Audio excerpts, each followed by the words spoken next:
Welcome, everyone. Thank you so much for spending the time to join us this morning. That is one of the best gifts that you can give to your kids, is that you are paying attention to your role. And in fact, that's sort of the title of my talk today, is the best gifts we can give our kids. I want to begin sort of introducing the theme a little bit by saying that there's an old theory about child development that struggles with the either or question of, is it more nature or nurture?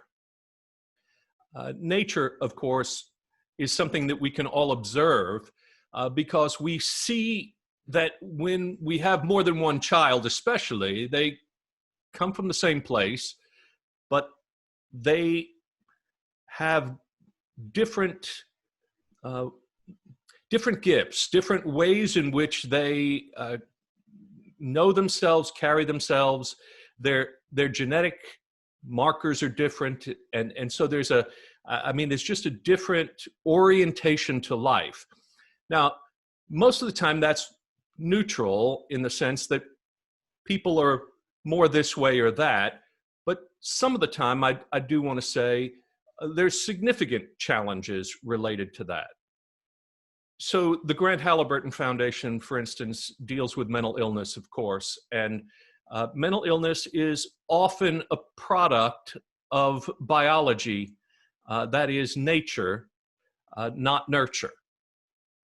Obviously, we're here because we can only work on the nurture part, but we need to be at least conscious of the fact that all of our children are not dealing with the same inherited traits, that some have more of a challenge because of the nature of their chemical mix, you might say.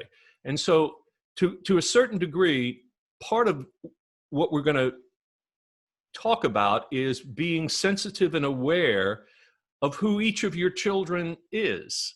That you can't treat them all exactly the same. You have to pay attention to what's happening in them because of who they are. If someone has a chemical imbalance in their brain, for example, that they have inherited by birth, this is no moral factor. This is simply who they are.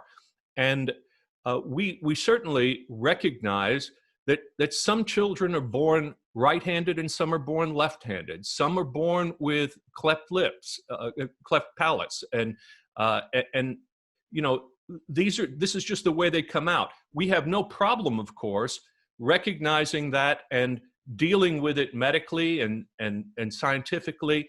But when it comes to chemical imbalances and those difficulties, sometimes there's a stigma associated with that, and we don't realize that this is simply a matter of the way people are made. And so how we can make the best of that in order for our children to be as healthy as possible is part of the sensitivity that comes from being a dad who's aware of those issues. Now, having said that, we can mainly work today on the question of nurture, because even if a child inherited certain traits, a predisposition, say, to alcoholism or to depression or some such thing, still in all, parenting can make a huge difference. And the support, the understanding, the discipline, those sorts of things are really important. And so we'll work on that as well. Dads are a real key to a child's development and to their being successful adults. Generally speaking, I would say that the challenge for mothers is to learn how to separate from their children. And the challenge for dads is to learn how to connect with them. This is really just rooted in the nature of how they come to be. So a child is conceived because a man moves toward his wife. But once he contributes to this process, he no longer has any biological sort of relationship to the nurture of that seed that is now implanted. On the other hand, a mother immediately begins to be connected to the child in utero. And so what happens for 9 months is this sort of deep connection of the mother to the child. When the child is born, this begins the process of separation. But still, the child that is born is an undifferentiated ego mass from the mother still.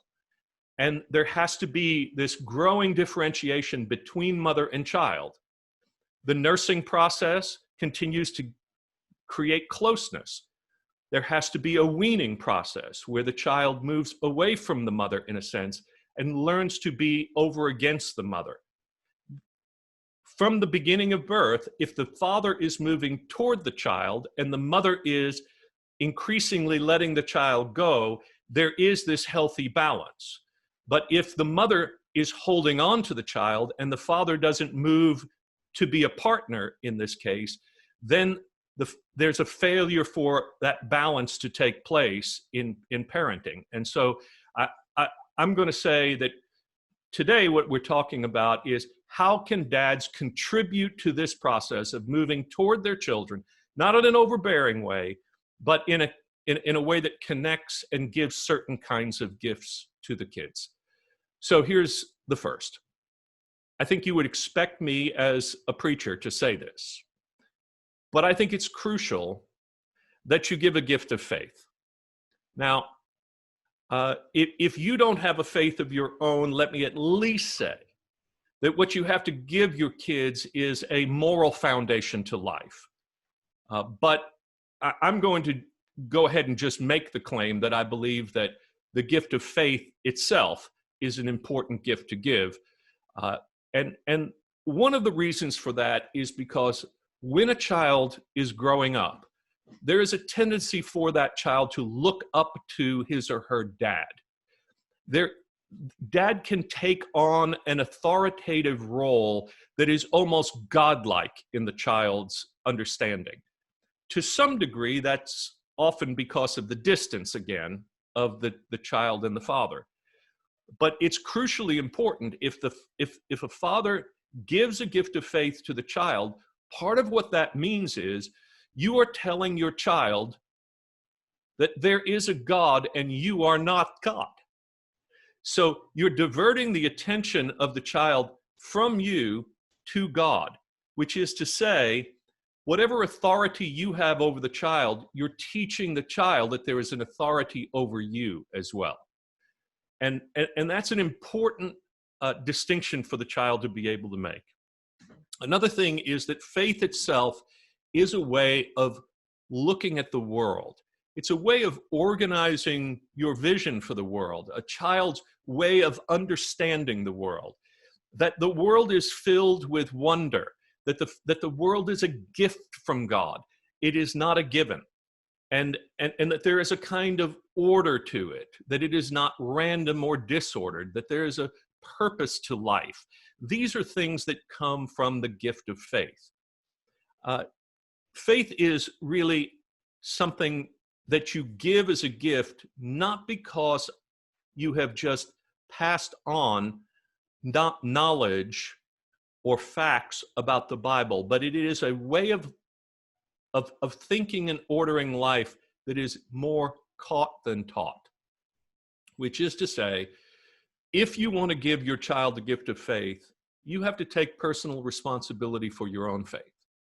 That is, you have to nurture your own life of faith so that the child can witness that and want to emulate it, want to take that on also for himself or herself, which means a commitment to not just harboring faith in your heart, but making it about religious practice. A lot of people like to say today that they are spiritual but not religious, which is to say, I've got something personal inside me that says, I have a faith. But it's the actual social practices and ongoing practices of being with others to worship and study and pray and serve that make faith live, and that give a child a picture of what faith really means. Ultimately, faith is a way of helping then to create an alternative narrative of the world for a child. A way of saying, what is success? What does success really look like? What is the purpose of life? You know, a lot of times when you ask, tends to be mothers more than fathers, but if you ask, you know, what do you really want for your child? The typical answer is, I just want my child to be happy. Okay. I think we all understand why, as a parent, we might want to say that. But when I dedicate babies in the church, I walk them around the church and I say the same thing when I pray for them at the end. And that is that we pray that this child have a good life, not an easy life. Too often we associate happiness with, you know, that everything goes well for this person and that they have, you know, a good feeling about themselves in the world. Look, everything doesn't go well. And what we're after is that we have a definition of success that is tied to goodness. And the scripture says, it helps us to understand what that entails. God has told you what is good, O mortal, Micah 6:8 says. And you know what God requires. That is to do justice, to love mercy, and to walk humbly with your God. Faith gives that kind of narrative about what success in life really is. It's not about making money. It's not about having the highest education. It's not about being able to move back into the neighborhood you grew up in. It's to honor God and to be good is to do justice, love mercy, and walk humbly with God. Next gift is the gift of freedom. The gift of faith, the gift of freedom. We have to teach our children not to be slaves. Now, I know that language is in some ways incendiary these days. It may seem provocative, but while slavery is real even today in certain parts of the world, and human trafficking and those sorts of things, there's a different kind of slavery that most of our children are susceptible to. And that is the slavery to their own impulses, to their own appetites. Ultimately, freedom is about self-mastery, not just being unmastered by others, but also learning to master oneself. And that takes a kind of discipline toward what is good that requires that they learn how to say no to themselves, not just to say yes. And part of that is a product of a father who teaches a child about what are the consequences of their actions. We all know that the frontal lobe doesn't really fully develop until later, after adolescence, into the early 20s. And that's the part of the brain that can imagine the future and consequences. Until that part of the brain develops, we can expect that our children and our teenagers are going to have a difficult time learning how to imagine how their actions in the moment will affect their life later. That's simply a matter of development. So we have to be there to step in to teach them how to think about that when they can't think about it fully themselves right away. And so teaching them what freedom is, the freedom to do what is good. I'll give you an example. For example, all right, Kevin, let's do a golf swing, right? So if you put a golf club in a child's hand and say, just go swing the golf club and play golf, you know, well, they can go hack away They can generally have a kind of way of swinging the golf club. But if you give a child lessons and teach the child what is the nature of the swing and how do the physics work and how do, you know, how do you grip the club and how do you think about managing your way around a golf course? Golf is not just about going out, swinging and hitting the ball anywhere. It's about learning how to do it in such a way that the outcomes are beautiful and freeing and bring joy and not frustrating with your putter and those sorts of things, right? So, you know, so part of this is just learning to control oneself and one's impulses so that it can all be oriented in a way that produces the best possible life. The gift of faith, the gift of freedom. The next gift I want to talk about is, of course, the gift of time. You would probably imagine I would say this. The gift of time, a lot of times we talk about the difference between quantity time and quality time. And I don't want to dismiss the importance of quantity time. For a child to see and know a father, and to have a father present in the regular rhythms of life is really important. It's not just about the camping trip, you know, it's not just about going fishing. It's about the regular routines of having a dad who is on the child's radar screen. And if you make your work so important to you that you can't have dinner with your kids, you can't make it to their ball games, you can't get to the recitals, you can't, you know, then you're making choices that don't include them. You may be doing something for them, but you're not doing something with them. You may think that you're providing for them, but you're not actually giving them the kind of support that a dad can only give. So quantity of time is important, but there is a certain quality of time that I want to talk about too. There's a distinction in the Greek language in the Bible between two kinds of time. That is chronos time, which I just talked about. Chronos being just the time on the clock, how much of it you give. And kairos time. Kairos time is the kind of time that is meaningful time. It's not time as duration, it's time as significance. And this is about filling time. It's about those moments we remember in our relationship. It's about, do you remember the time when? Well, it's not because we spent 4 hours together. It's because you said this to me, Dad. It's because we did this project together, Dad. One of the things I remember my son saying to me, one of the best blessings I can remember him giving to me about this is when he became an adult, he said, you know, Dad,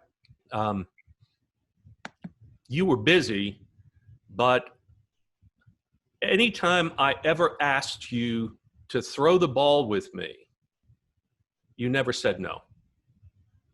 Never once. And I think that's the kind of gift that I'm proud that I gave to him, that I was willing to drop everything and say, okay, it's you and me. Let's do that. When I was growing up, my dad embarrassed me quite often with his pride. I would, when I throw a touchdown pass or hit a home run in Little League, my dad would stand up in the stands and yell, "That's my boy."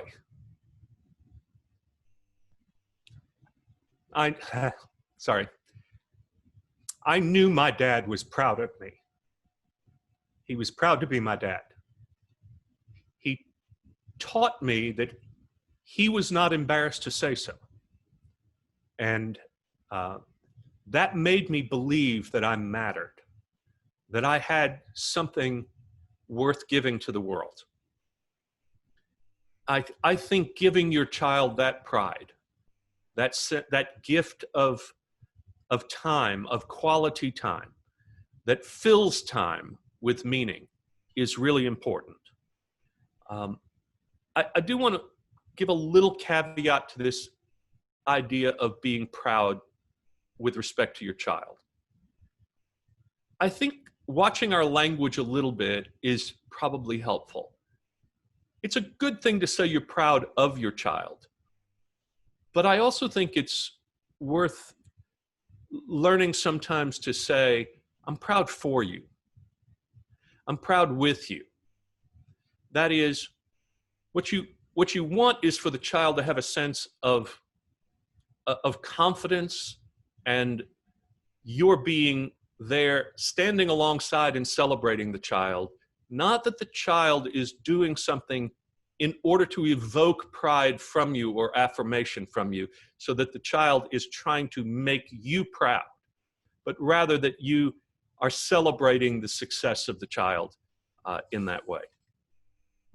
Next, give the gift of resilience. I'm going to call this emotional intelligence. A lot of people are intelligent. We send our kids to schools that will give them the best academic education. But if they don't have emotional intelligence, they're not going to make it well in the world. Emotional intelligence has to do with their capacity to handle disappointment, their capacity to deal with injustice and inequity, things that happen to them. You know the saying, it's not so much the things that happen to us that matter, it's what we do with the things that happen to us. Teaching them how to deal with a world that is not always fair is really important.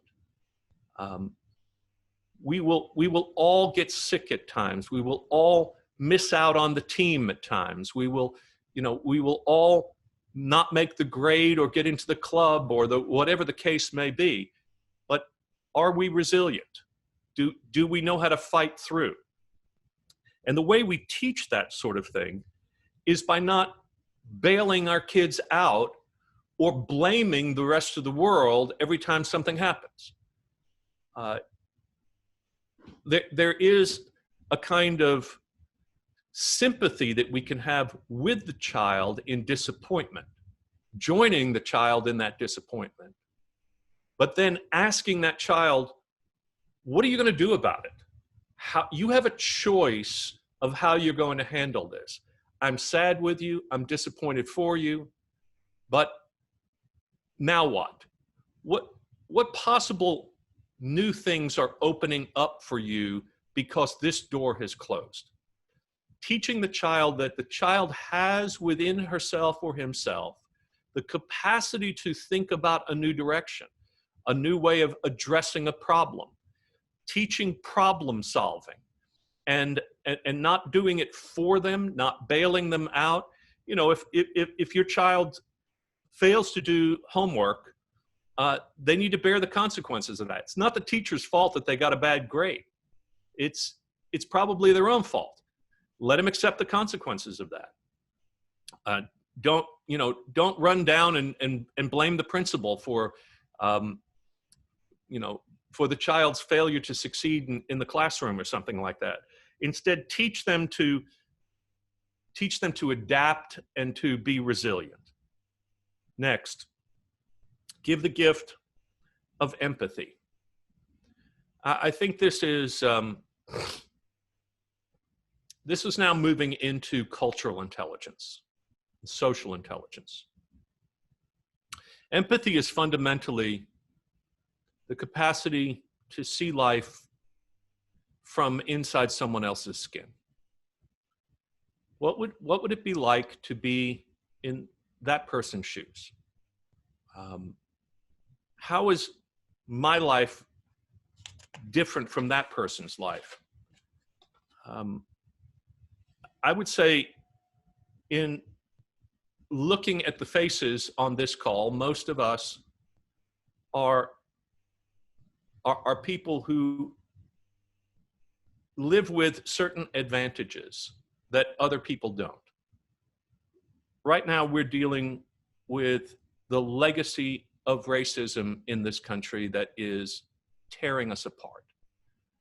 And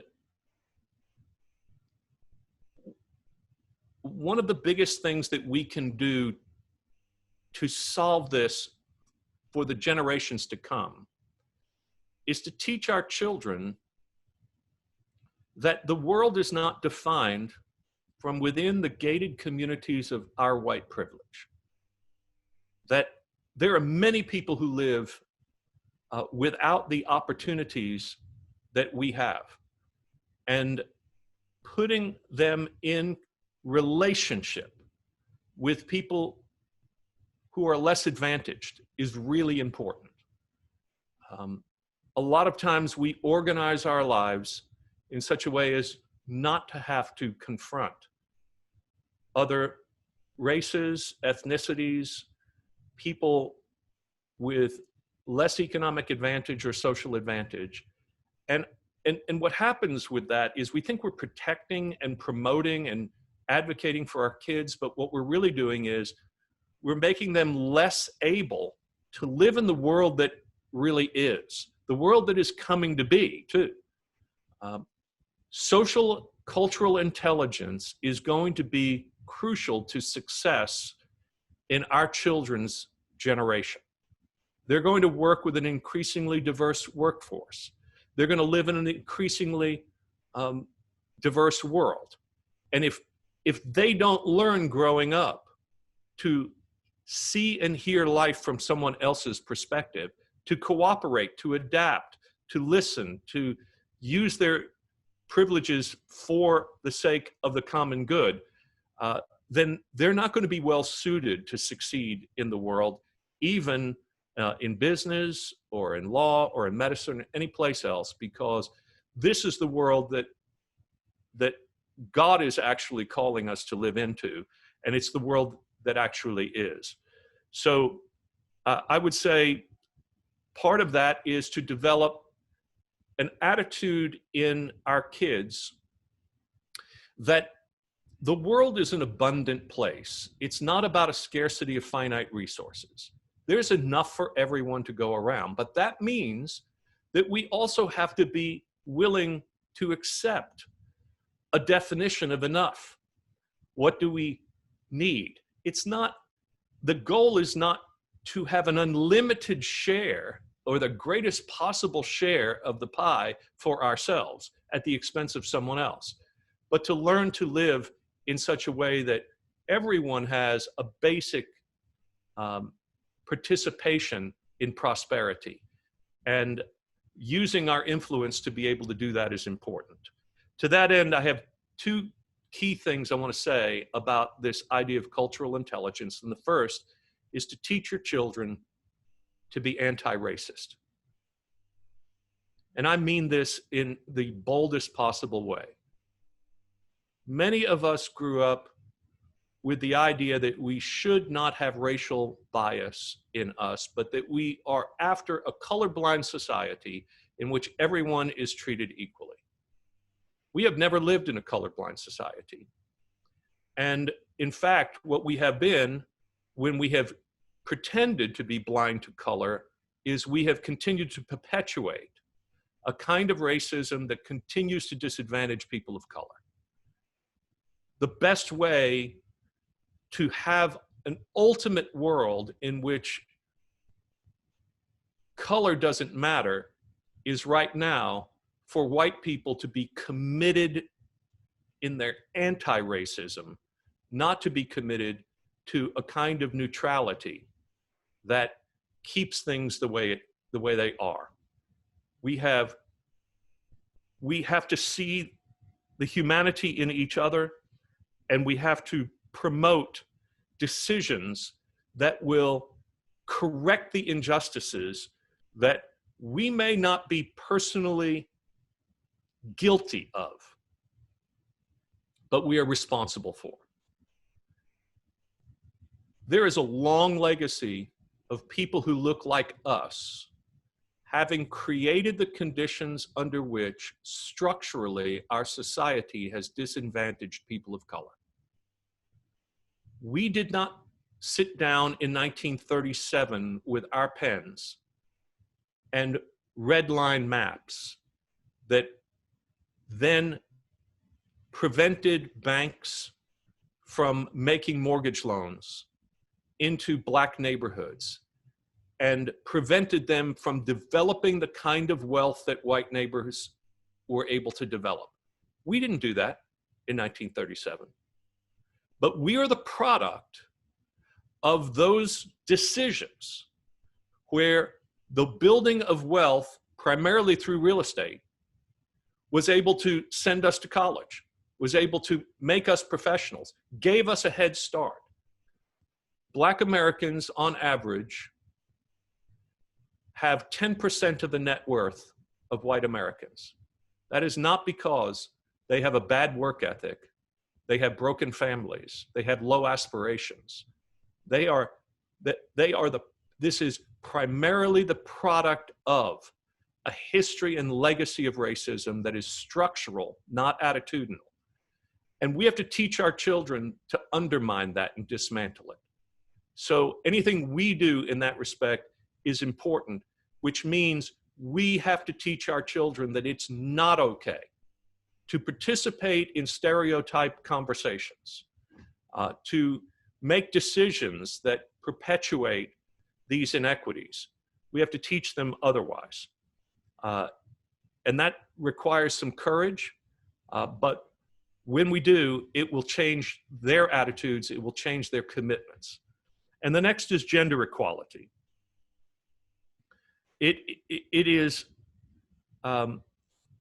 hard to understand why patriarchy is a universal challenge across the ages. But if you have a daughter and she has aspirations to go to school, to work, to get a degree, just like your son does, do you think that your daughter should make 72 cents on the dollar for the same job that your son might get? I mean, that's the world we live in. It's also a world that stereotypes women in certain ways as being subordinate to men. And we have to have a commitment to the equality of women that we can teach our kids.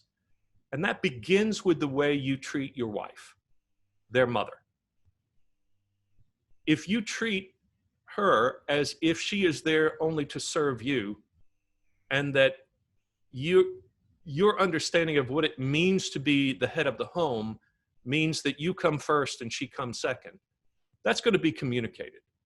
That's going to be communicated in a way that is perpetually inequitable in your children's lives and in society.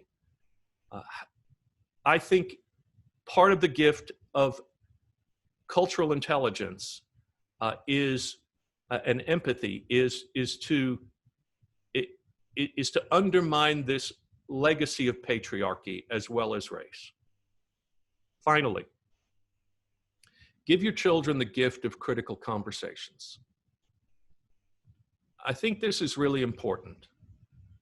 They need to learn how to think critically, to talk in such a way about difficult issues that teach them how to understand other points of view besides their own. When you come to a dinner table, this is really one of the best places for this to happen, but there are other places too as they come up. Helping them think about the wicked problems of our day, and being able to help them imagine solutions and suggest paths of how to talk through the political and social issues of our day, using moral language, challenging them to think, why do you think this way? Or why do you think someone else said that? Or, asking them leading questions, not just telling them, here's what you ought to think, and now move on past the mashed potatoes. But rather engaging them in a way that they don't feel like religion and politics are two things you just can't talk about, but rather that they can engage in these conversations in a thoughtful way, and that you've modeled that at the table, not in anger, but with reason and out of faith and from a moral point of view. I think teaching them to do that will teach our society alternative ways to violence and to separation and to competition, and instead teach them to participate in democracy in a way that's healthy. There are so many other things to say, but I think I've run out of my allotted time. So I'm going to say, here's a pause. What are your questions? Those are my gifts to my kids at this point. So thank you. Thank you, George, for a great conversation, and would love some of you to take a minute if you have a question or two. We'll give it a couple minutes, and as those come in, we can pass those along. Okay, so I'll ask a question. I have a 32-year-old son, so my perspective is a little different from folks that have young kids. So in the current environment and then with the last week, what are productive ways that we can all practice anti-racism right now?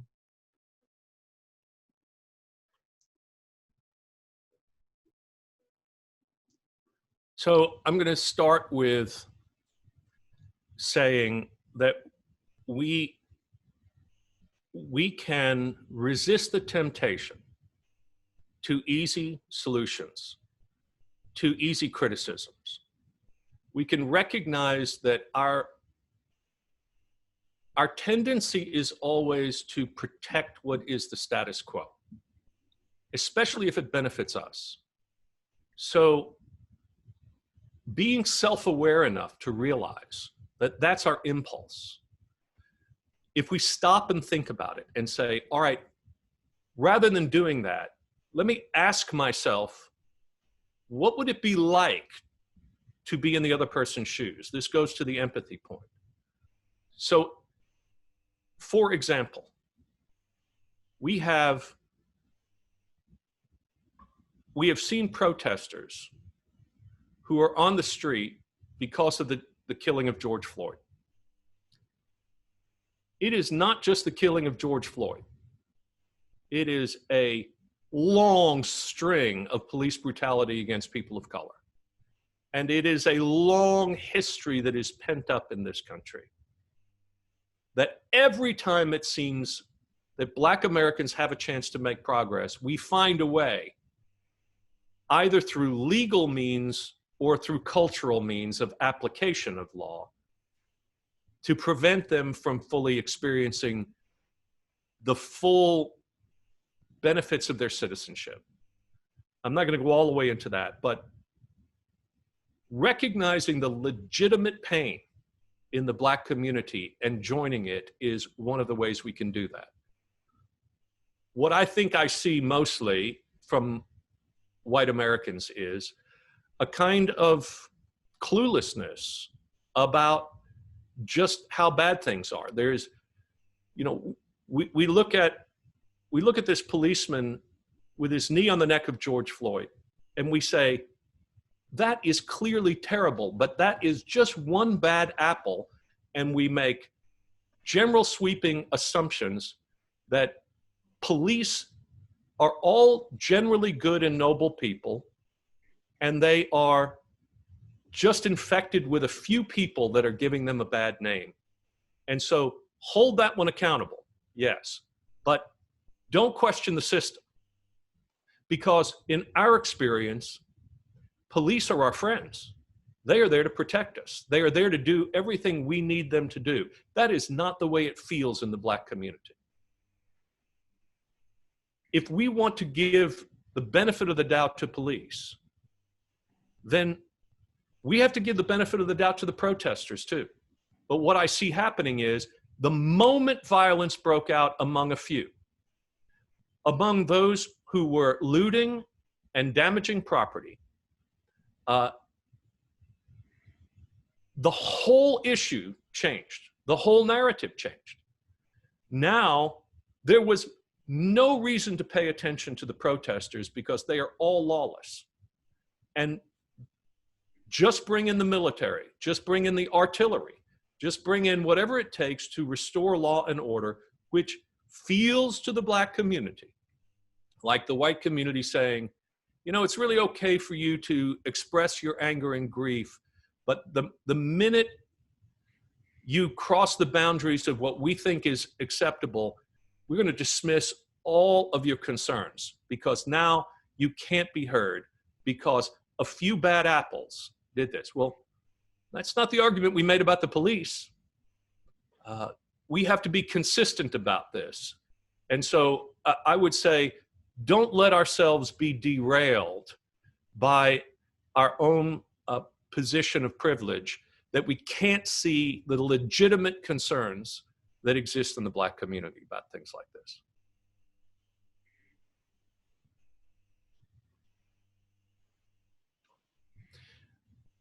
Here's a question. What impact do you believe this has on the mental health of Black people? And that's absolutely astonishing. I mean, the feeling of being less than fully human is monumental in the Black community. The Black church is one of the only places they could go in order to feel fully human and to hear the story over and over again that you matter, that the slaves in Egypt were like you, and that God heard their cries, and oppression is wrong, and injustice is wrong, and you have full dignity.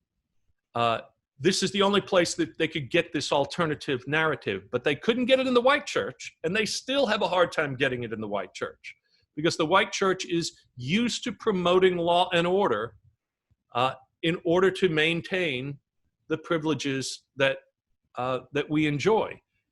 And the sense of futility. So mental health often deals with this sense of despair, this feeling that nothing will ever change, that there is no future for me. When you get there, then what you do is you're willing to take shortcuts. You're willing to do whatever you can to medicate that, if that means breaking the law, if that means behaviors that make you feel good in the moment, because no matter how successful you are, you're still that Black man. Dr. Brian Williams is a good friend of mine. He was the surgeon at Parkland that dealt with the police officers after the police shootings on July 7th of 2016. When they came in to his operating room, he was the one that put his hands into their bloodstained bodies. You know, Brian has done everything right. He served in the military. He went to college. He became a medical doctor. He has done everything our society asks him to do. But when he was standing outside his own apartment building, waiting for an Uber to come, someone called the police on him because he was loitering in what is otherwise a white neighborhood. This sort of thing happens over and over and over again to Black people in this country, to the point where they feel like it doesn't matter if I do everything right, I'm still guilty for being Black.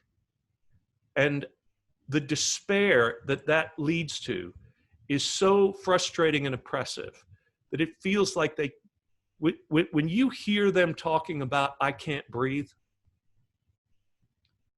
that's what it feels like to them. It feels like that they do not have the same privilege of enjoying the gift of a deep breath and relaxation in the world. They're always looking over their shoulder. That's not right. It's got to change.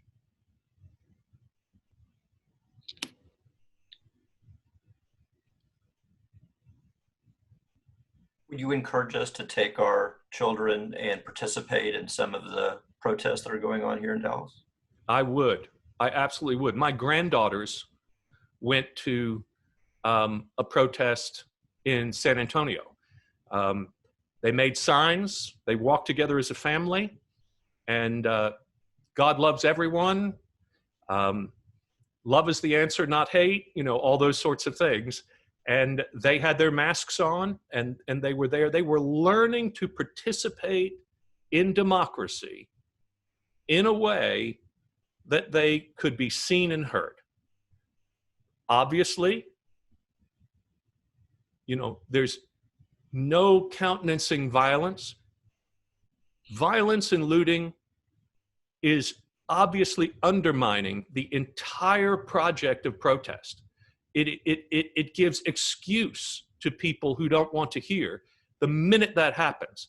And we have to do everything we can to hold people back from that. It is just violence begets violence begets violence, and it just can't be permitted.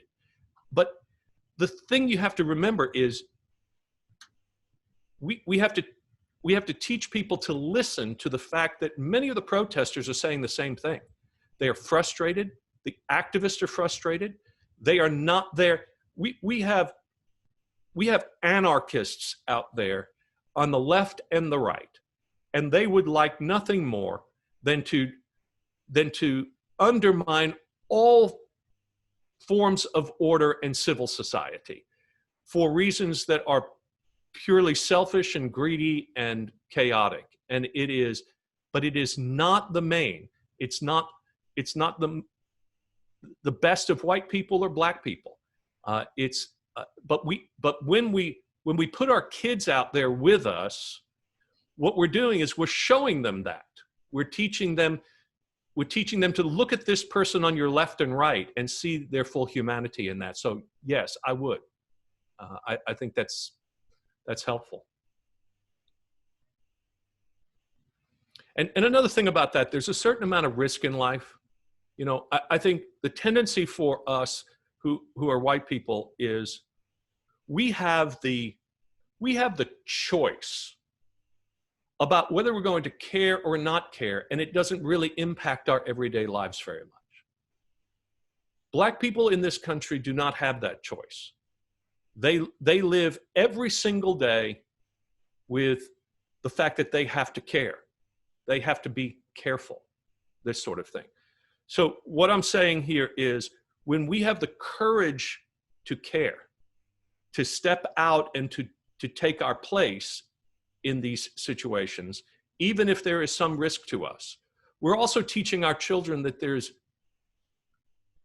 more important things in life than our personal safety.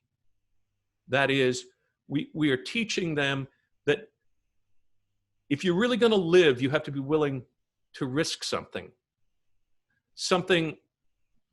good for something great. And otherwise, life is not worth living. Pleasure to be with you. God bless you all.